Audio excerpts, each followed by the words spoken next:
From Erik being chased by police for nearly 28 miles, Conover then led authorities on another 28-mile chase before police arrested him, to Vitaly getting arrested for the 7th time in 1 decade because he won't stop crossing lines. Prank that a Delray Beach man thought would go viral ended up getting him arrested. These are YouTubers who push content too far and ended up in jail because of it. Starting with the guy you see on the screen, Erik Conover, who hit this police officer with his Jeep, throwing him about 40 feet. And this isn't a random drunk guy, but a YouTuber with 2.7 million subscribers. Erik spent his day filming content for years, showing off insane luxury homes, fancy cars, and basically living the kind of life most people just scroll past on Instagram. With some of the best views in Manhattan, it's obviously not my home. He is effortless in everything he does, whether showing his mansions, rooftops, and pools the size of small lakes, or outdoing himself when launching a police officer several meters with his Jeep. And yeah, if he'd been giving you those slightly shady, too perfect to be true vibes, well, things were about to get messy.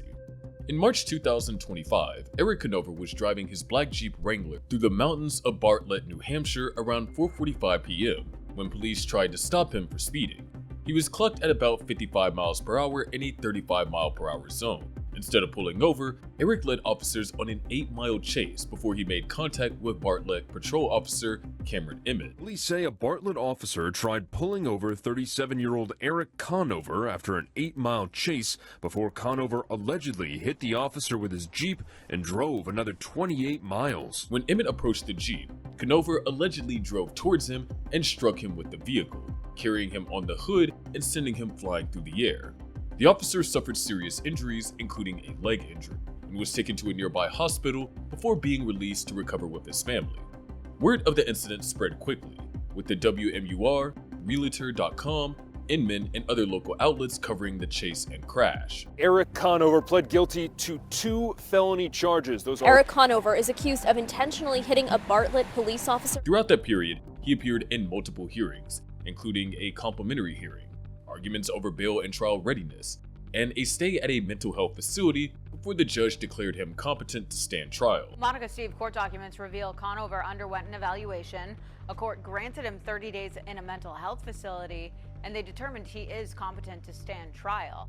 By December 5, 2025, after roughly 9 months of court activity, Conover pled guilty to 2 felony counts, first-degree assault, and reckless conduct as part of a plea deal in Carroll County Superior Court. I know it's a difficult situation for everyone present that day, and I deeply regret my actions on March 15, 2025. At that sentencing, Erik was ordered to serve 4 to 10 years in prison with credit for time already served behind bars.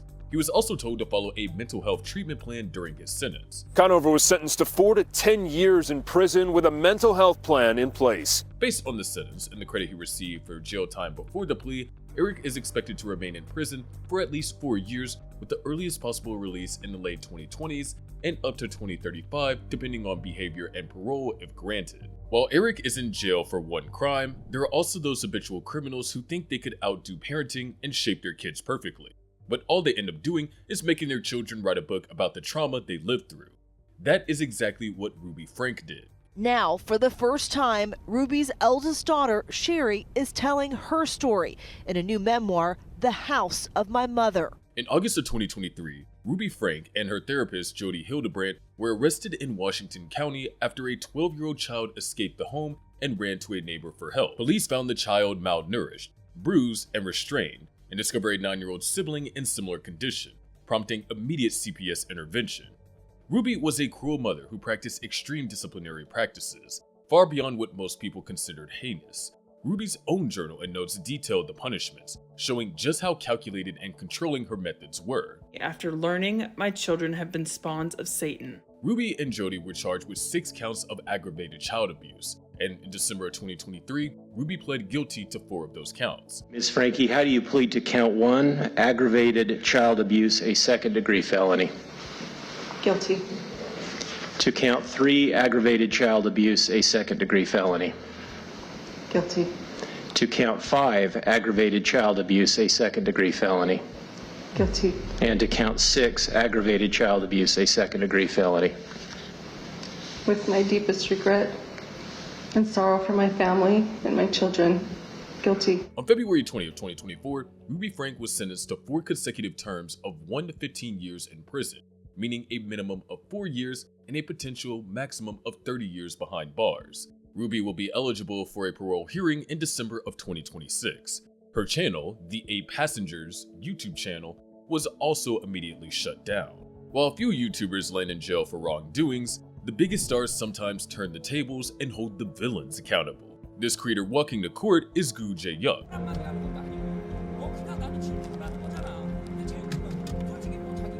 Someone who actually blackmailed one of the biggest mukbang YouTubers on the planet, Tzuyang, who has over 12 million subscribers and is the kind of channel people watch while eating lunch or scrolling after a long day.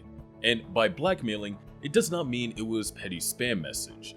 In fact, Gu and others forced her to pay money under threat of exposing details of her personal life and past.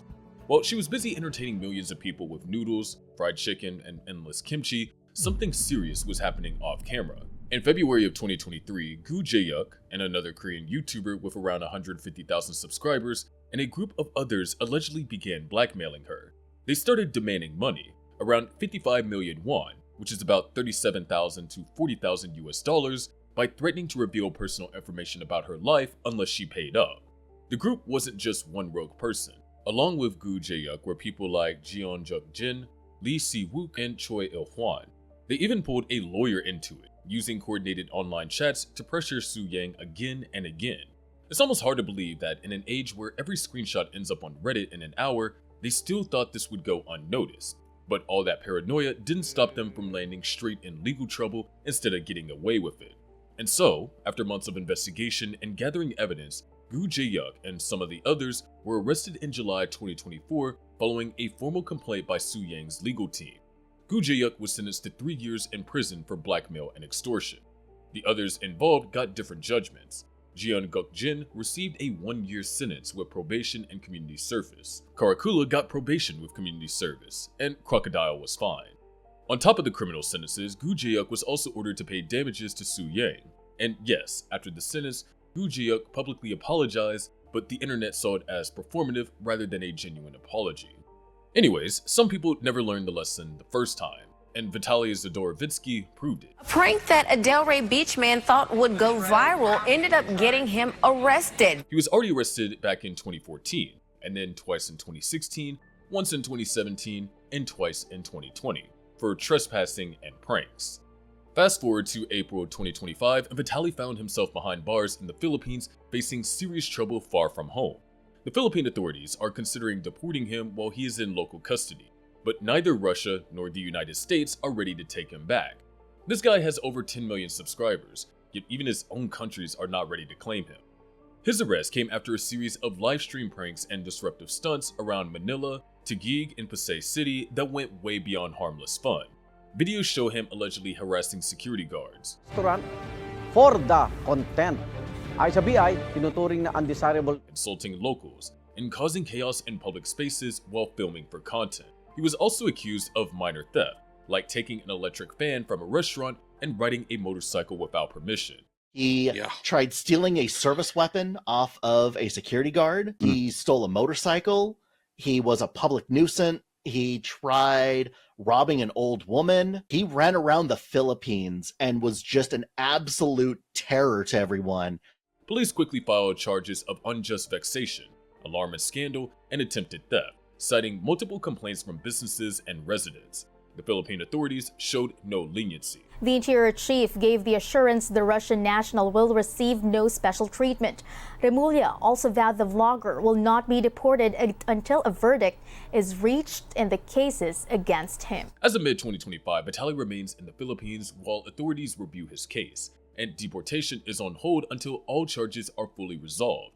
But the internet is predicting that he might end up 24 years in jail. Apparently, if you steal a motorcycle in the Philippines, you could actually get up to life in prison. I am seeing multiple locals say that he could be facing up to 24 years in prison, as it's up to 12 years for each of the counts of theft there. Well, Vitaly is finally behind the bars. But do you remember this guy who went viral for constantly resisting police arrest and filming himself as a Copwatch auditor?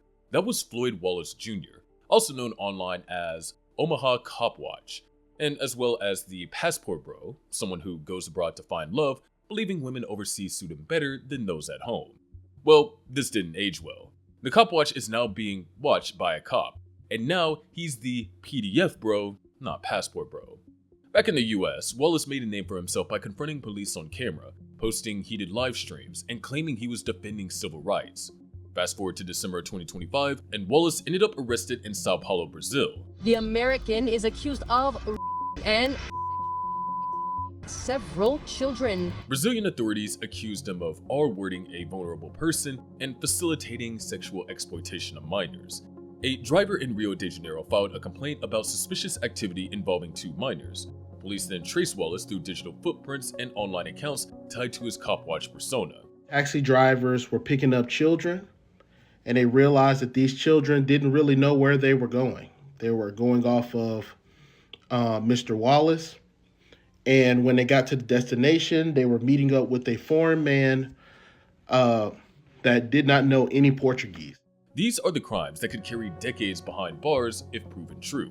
Certain forms of exploitation of minors are classified as heinous crimes in Brazil. This means defendants are facing stricter conditions. On December 22, 2025, police arrested him at a hotel in central Sao Paulo, seizing laptops, phones, memory cards, USB drives, and even a watch with a hidden camera. Wallace's own online content didn't help. Videos and posts where he flaunted the passport bro lifestyle, showing off his travels and interactions, only gave authorities more evidence to pursue the case. As of early 2026, Wallace remains in custody in Brazil, while police and courts continue to review evidence and hold hearings. His deportation is also on hold until all charges are resolved. And last but not least, it's Jack Doherty, who we previously covered for his viral traffic arrest, but did you know that this isn't the first time that he's landed in trouble? He might not end up in jail, but always ends up in court. And talking about his recent arrest, this wasn't just a one-time thing. Even before the traffic arrest everyone is currently talking about, there was already another moment where he got sued. Back in October 2023, Jack showed up to David Dobrik's Halloween party in Los Angeles, but outside the party, things started to get heated. Don't touch me. Don't touch me. I'm just saying, walk. Chill. You all said, who are you talking to, dog? An argument broke out between Jack and another guest and turned into a situation that security had to step into. And that's where it went sideways. According to multiple accounts, Jack's bodyguard punched the other man and knocked him to the ground. I'm just saying, y'all say just walk. Then walk. A few months later, in early 2024, the situation officially moved to court. A lawsuit was filed against Jack Doherty and his security team, accusing them of assault, battery, and negligence. Jack's side tried to distance him from the punch, arguing that the bodyguard acted on his own, but the case hearings followed regardless and the lawyers got involved. Although no jail sentence came out of this one, the damage was already done as Jack still had to be involved in court filings and legal fees.